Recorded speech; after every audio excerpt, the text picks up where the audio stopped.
Alright guys, what's going on? Welcome back to another episode of MCU Revisited here on my YouTube channel. I'm Ben Bateman, this is Ben Bateman Media, and we are going back and talking about every single one of the movies in the MCU pending the release of Black Panther and then Infinity War. I believe this is video number 4, and we are going through them. I took a little bit of a break for the holidays. Now I'm back, going strong. This is Iron Man 2, the 4th film released, the first sequel released, and a film directed by Jon Favreau, who found real success directing Iron Man 1 to launch the MCU. They brought him back for the second movie. We had a lot of cool stuff going on in this movie that, well, it's almost right, and then it's so wrong in so many ways. This is not a particularly good movie.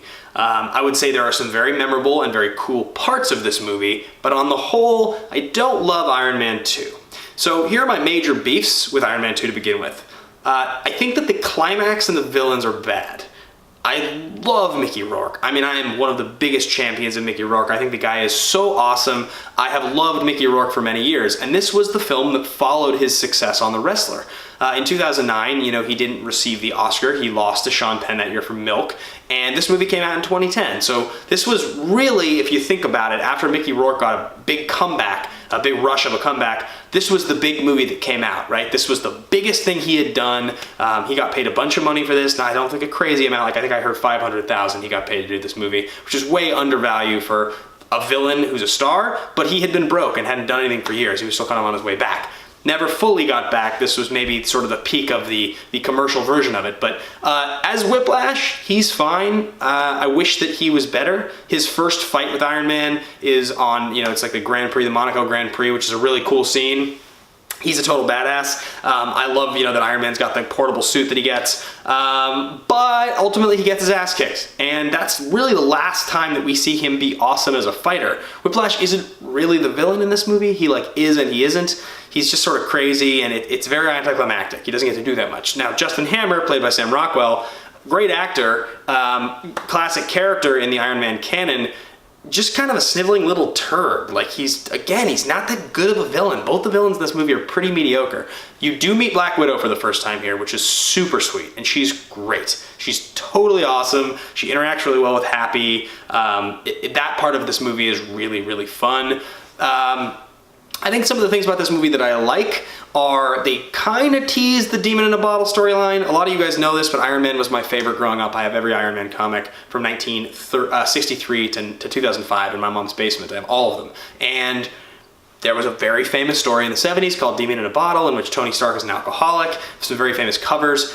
Unfortunately, Disney's probably not willing to go down that road super hard because, like, Tony Stark is supposed to be a real hero. So him being a true alcoholic, not really the thing. Even in the beginning of the film, when they're looking at his blood toxicity, I was like, oh, he's drunk. He's super drunk flying around. But in reality, he's not. It's actually just the stuff from the shrapnel that's killing his heart. So he has to come up with, you know, the new, what am I looking for? The element to fix his heart. And he does because he's a genius and he's Tony Stark. But the biggest issue there is that they don't fully commit to the whole Demon in a Bottle thing. Him being drunk at his birthday party, that's really cool. You know, him blowing stuff up with the repulsor, shattering glass, that's great. It is a super cool way for them to do what they're doing. And also, you know, we changed to a new Rhodes here, played by Don Cheadle.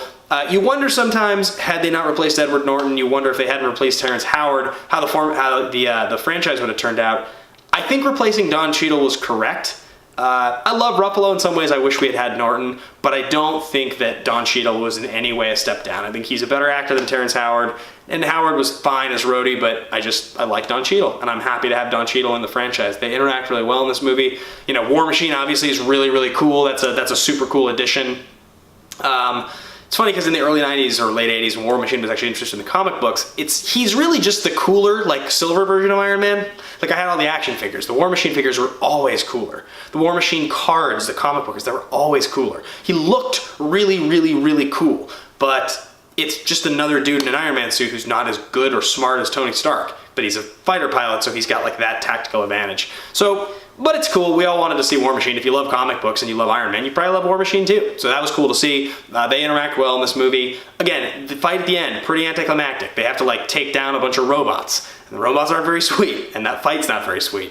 So that ending is just kind of, in the end, whatever. Highlights of this movie, definitely Scarlett Johansson as Black Widow. Her introduction, she's very well cast. She does a great job. total badass, so sexy, really awesome.